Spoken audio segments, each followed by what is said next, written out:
Welcome to the 45th devlog for Lazr. This week we'll take a look at a new boss and explore the updated testing systems. Let's play Mission 2, Skylab.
The rest of this video will be lots of talking, math, and programming.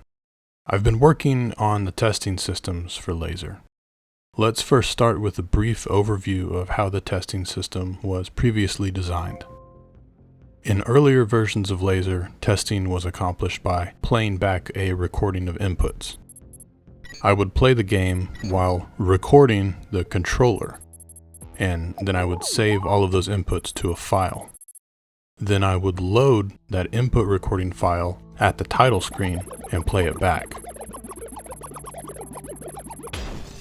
The result was the game playing itself at 60 frames per second. That's what we're watching now, the game playing itself and demoing itself. Now this is great for demoing the game, but the downside is that I have to wait for an hour for the game to finish beating all of the levels. But what if there was a faster way to test? What if the game tested at faster than 60 frames per second? Well, it would take much less time to test the game overall. So that's what I decided to add.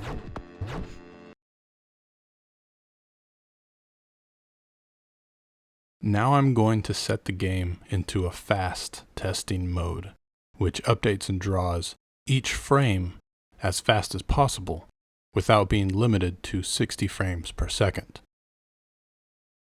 I'm only going to do one test to show you the results.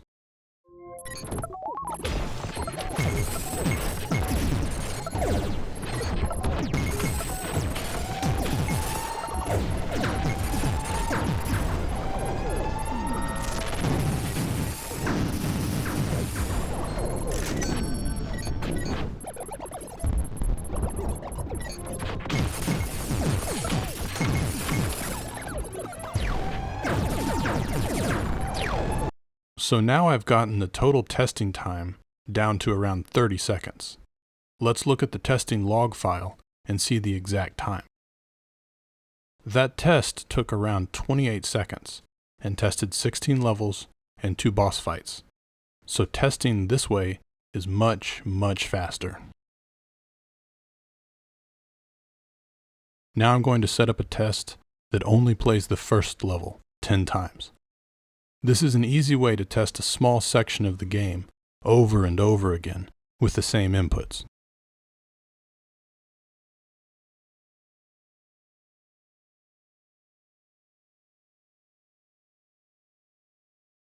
I'm setting the game up to only draw every 120th frame, which will speed up this test even more. Let's see the results.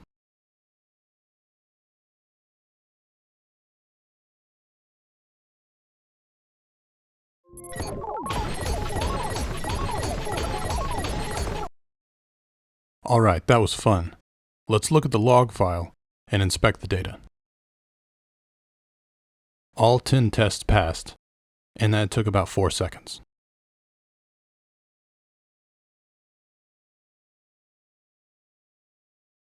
So now let's look at the same test, but scaled up much larger. I ran this test previously, and instead of 10 tests, I ran it for 10,000 tests. It took about 50 minutes to complete, and produced a log file that's around 2.3 megabytes. Notepad struggles when opening this file. There we go. The test number is on the far left. We'll scroll down to the bottom of the file now. 9,939 of 10,000 tests passed, and took around 49 minutes to complete. The total number of frames tested was around 19 million. And that really shows why this upgraded testing system is so useful. I can playtest at a scale that I simply couldn't before, as a solo developer. But can we test faster? Yes. Now we're going to test playing the first level of the game, but we're not going to draw the game, ever. This makes testing faster because it is expensive to draw the game.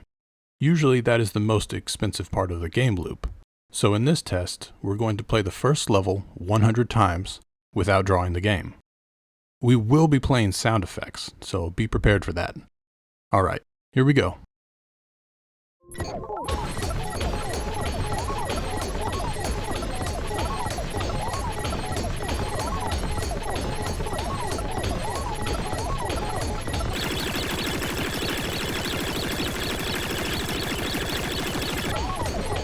I sped up the video towards the end, so it was a bit easier to get through. Let's take a look at the log file for that test now. All 100 tests passed in about 31 seconds. I think this is as fast as I can make the testing systems, so the next step is to interpret the data. I've tried to format the log data in an easy-to-read way. I'm going to explain what the log data is now, and then inspect some values.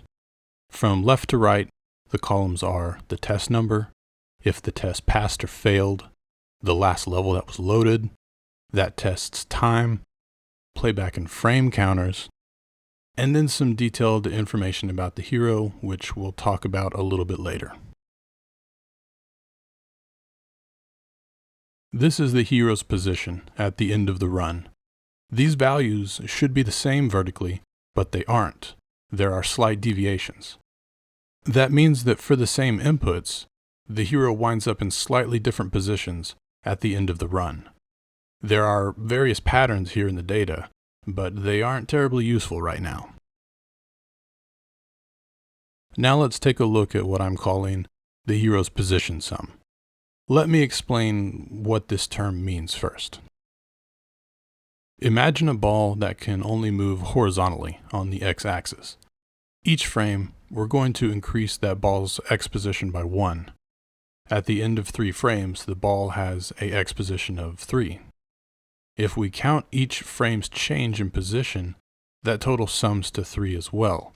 We can say that the total amount of movement for all 3 frames is 3. Now let's do that again with a second ball. We can see that after 3 frames, the position sum is 3 again. Each frame we moved a value of 1. Now let's take a look at what happens when we move a value of 1.1 each frame. After 3 frames, the total is 3.3. We can look at the x position sum and see that the first 2 runs produced the same results, but the third run didn't. There was variation in the third run. This may seem obvious and silly, since this is just basic addition and multiplication, but the results of performing this exact test on the game's hero may surprise you. But first, let's consider this. If the same inputs lead to different ending positions, then the physics isn't consistent. And a follow-up question, do the game's physics need to be perfectly consistent to be enjoyable? Obviously, to me, that answer is no. So now the million-dollar question is Lazr's physics system consistent? Let's look at the testing data. If we zoom into the position sum, we can see that there is a great deal of variance between runs. That tells me that Lazr's physics system is not consistent and could use more work.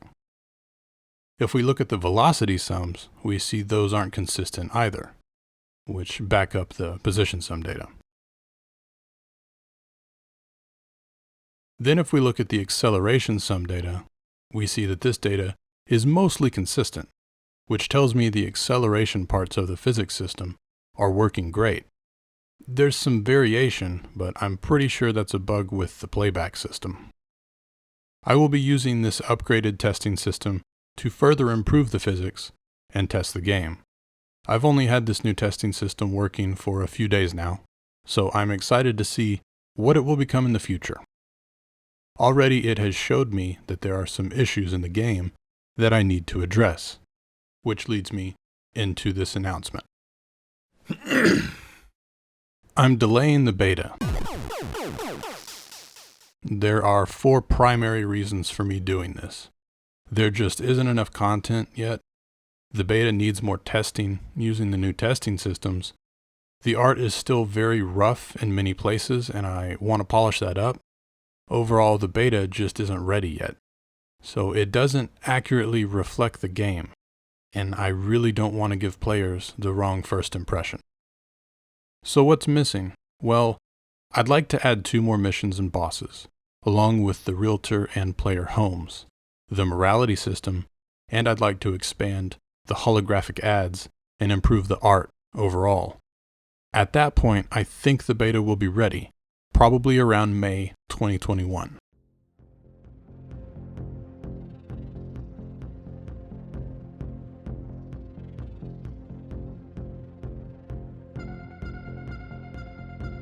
Thanks for joining me for this week's devlog. Lazr is a cyberpunk platformer with unique cloth physics. You can learn more at lazr.online. Lazr's free demo is available on Steam, itch, GameJolt, and Indie Expo.